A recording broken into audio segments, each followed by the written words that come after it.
Hey guys, Jen here with Farrington Recreation and bringing you your nature activity. So ask a parent or guardian if you can participate. And today we're going to nature paint with mud. So this is our nature activity. We went and found some mud outside, which really just means we're going to find dirt first and then make it into mud.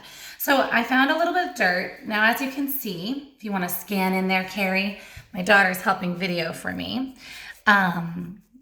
Some of this is really fine and then other parts of it are really thick. So if you need, you can always take one of the jars or whatever you have around you that is you have permission to use, okay? And break it down. Make sure that you've got everything kind of worked through and you want it to become so that it's kind of fine, okay? I'm gonna dump it back in here for now. There we go. So I don't waste my paper, I'll flip it over and still use that one. So as you can see, we kind of made it a little bit more fine. Now, I've already painted with this one. And we're gonna show you how we make the mixture. We're gonna do it two different ways, okay? Let me get out two pieces of paper for us. So the first way we're gonna make this mixture is gonna be with a little bit of dirt. So just take like 2 tablespoons of dirt, put it into each, okay? 1 tablespoon, 2 tablespoons. Now, depending on how thick you want this, it's sort of up to you. Now, I'm gonna use the other side of my tablespoon measuring to put in a tablespoon of water to start, and then another tablespoon of water, of course, in the other one. So right now, we have 2 tablespoons of dirt, 1 tablespoon of water, okay? And we're just gonna mix this up to see if we need a little more. So you can see how we're making it into now what is mud. But obviously, is that a little too thick to paint with? Yes. Yes, okay. So let's go to the next one. I'm gonna mix that one up too. So use a stick, use whatever you can to mix it up with, okay?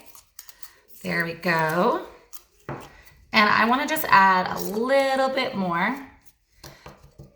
But before I do that, I'm going to actually also add some color. So I'm going to make this one be yellow. Now remember, you're using a dark base. The mud is really dark.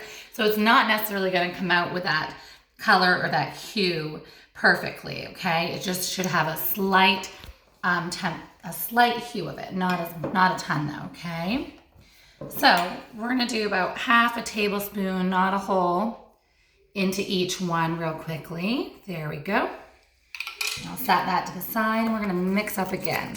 So this is a pretty good consistency right here, as you can see.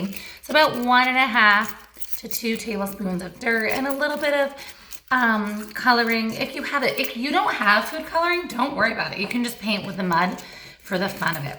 So soften it right up, get it pretty smooth. Let's do the next one with the yellowy orange. Now you can do this either way. Some people have painted and put in a little bit of Elmer's glue. So I'm gonna show you both things that I found. Some had Elmer's glue with it and one didn't. So we'll put some glue into this one. So once again, this is just another tablespoon. We'll pour that into the one with the yellow color, which will be more of an orangey red probably when we're done, because remember we're mixing it with mud. And this sort of thickens it up a little bit, okay? But I'll show you how they each come out, and then you guys can decide what you want to try for your nature mud paint at home. Okay, so this obviously is going to make it more thick, like regular paint would be, and this base would be more of a watercolor base. Okay, so I feel like those are both stirred enough. Okay, so now let's see if we can create something. So first, this one, remember, is the one with the glue. I'm just gonna do like some squiggle lines. You can zoom right in on that if you want, Carrie. So as you can see, you can do all kinds of different things with stuff in nature. We've been exploring and doing a lot, and we're actually all gonna do this tomorrow as a family. So this is the way it would look with the mud and the glue. I'll use the same paintbrush so you can see.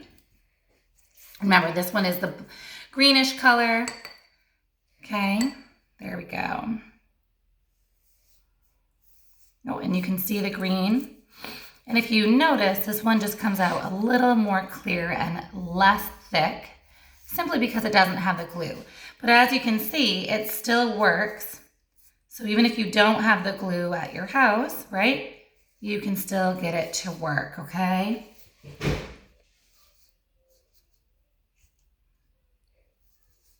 There we go. We'll make this one just be a quick flower.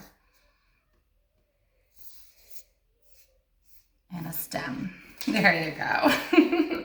So have fun doing this activity. And like I said, if you don't have food coloring, it's not a big deal.